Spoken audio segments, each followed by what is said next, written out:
हे भगवान, ये तुमने क्या कर दिया। इससे अच्छा तो मैं तुमसे मदद ही ना करवाती। मैं अपना दूध खुद ले आती। तुमने मेरा सारा दूध फैला दिया। ओ गौरी आंटी, मुझसे गलती हो गई, आप मुझे माफ कर दो। आई बड़ी गलती हो गई, मुझे माफ कर दे। चल निकल यहाँ से, अब दोबारा यहाँ कभी मत आना। वो गोरी कभी गुड़िया चिड़िया को फटकार लगाकर वहाँ से भगा देती है। गुड़िया चिड़िया एक बार फिर उदास हो गई। उसे जानने वाले भी बहुत कम थे। वो एक तोते के पास जाकर कहती है, तोते अंकल जी, सुना है कि आपके घर में शादी है। अगर आपको कोई मदद चाहिए तो बता देना, मैं आपकी मदद कर दूंगी। आप जो कहेंगे मैं वो काम बहुत अच्छे से करूंगी। नैना, मुझे तुमसे कोई मदद नहीं चाहिए। मुझे शादी तोड़वानी थोड़ी नहीं है। जा निकल यहाँ से, बड़ी आई मदद करने वाली। मैं कोई भी गड़बड़ नहीं करूंगी तोते अंकल, करवा लो ना मुझसे काम। ना, मुझे तुमसे कोई भी काम नहीं करवाना। तू जा अपना रास्ता नाप। चिड़िया मायूस हो गई और वह उदास मन से वहाँ से चली गई। और वो एक जगह बैठकर सोचने लगी, ऐसा जिंदगी तो जीना बेकार है। क्या फायदा है ऐसी जिंदगी जीने से। ना तो बात करने के लिए सहेली है और ना ही कोई परिवार। किसी की मदद करने जाती हूँ तो कोई ना कोई गड़बड़ हो ही जाती है। और सेठ जी, वो तो मुझे हर समय डांटते रहते हैं। क्या फायदा ऐसी जिंदगी से। इससे अच्छा तो मैं मर ही जाती हूँ। कम से कम कष्ट तो नहीं झेलने पड़ेंगे। ये सोचकर गुड़िया चिड़िया मरने के लिए जंगल की तरफ चली गई। जंगल में उसे एक ऊंची पहाड़ी दिखाई दी। अगर मैं इस पहाड़ी से नीचे कूदूंगी तो बचने का कोई सवाल ही नहीं है। गुड़िया चिड़िया को पहाड़ी से नीचे की दुनिया बहुत छोटी दिखाई दे रही थी। वो कूद नहीं पा रही थी। तभी एक चिड़िया उसे आवाज देती है, जिसका नाम रानो चिड़िया था। रुक जाओ बेटी, ये तुम बहुत बड़ा पाप करने जा रही हो। तुम ऐसा मत करो, मेरी बात सुनो। मरना पाप है तो पाप ही सही।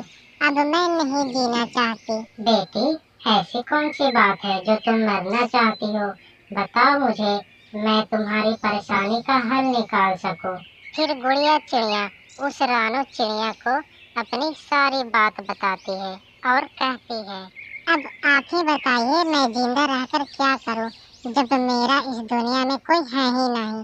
ऐसी जिंदगी से बेहतर मौत है। बेटी, मेरे पास इस समस्या का समाधान है। आप सच कह रही हैं? हाँ, सच कह रही हूँ।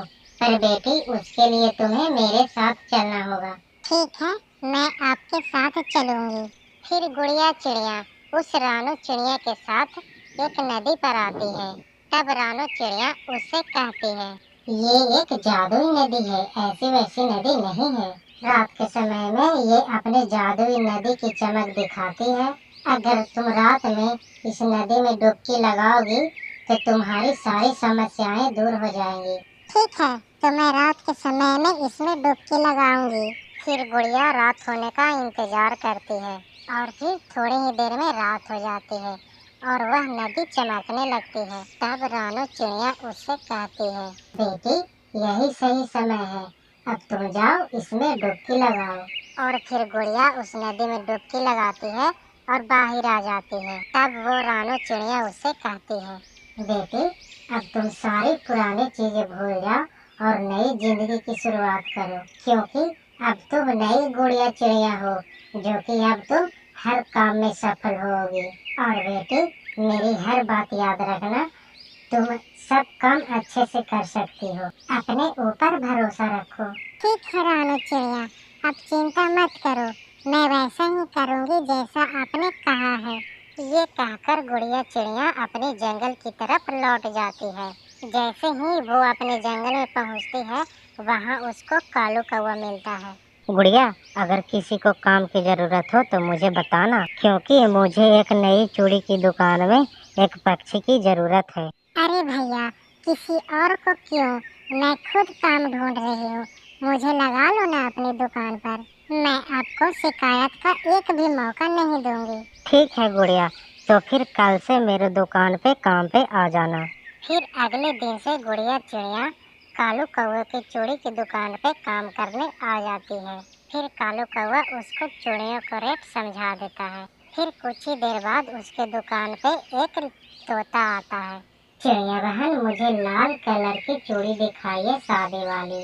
फिर गुड़िया चिड़िया उन्हें चूड़ियाँ दिखाती है, जिसे देखकर तोती कहती है, अरे वाह, ये सारी चूड़ियाँ तो बहुत अच्छी है। मैं कौन सी चूड़ी लूं? बहन जी, आपको जो जो अच्छी लग रही है आप सब ले लो। आप पर सभी चूड़ियाँ अच्छी लगेगी और शादी में आप बहुत सुंदर लगेंगी इन चूड़ियों को पहनकर। बताइए कितनी चूड़ियाँ बांध दूं? हाँ, ये आपने सही कहा है। तो फिर ये वाली और वो हरी वाली और पीली वाली चूड़ियाँ बांध दो।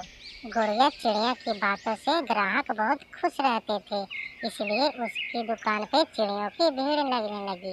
ये देखकर कालू कौवा भी बहुत खुश होता है। तब वो चिड़िया से कहता है, गुड़िया चिड़िया, तुम तो बहुत अच्छे से काम कर रही हो। अगर तुम ऐसे ही काम करती रही तो एक दिन तुम बहुत अमीर चिड़िया बन जाओगी। फिर इस तरह गुड़िया चिड़िया चूड़ियाँ बेचकर अच्छी खासी पैसे कमा रही थी और उन पैसों से जो भी गुड़िया चिड़िया पैसे कमाई थी उनसे एक अलग चूड़ियों की दुकान खरीद लेती है और चूड़ियाँ बेचने लगती है और इस तरह वो चूड़ियाँ बेचकर खुशी खुशी रहने लगती है।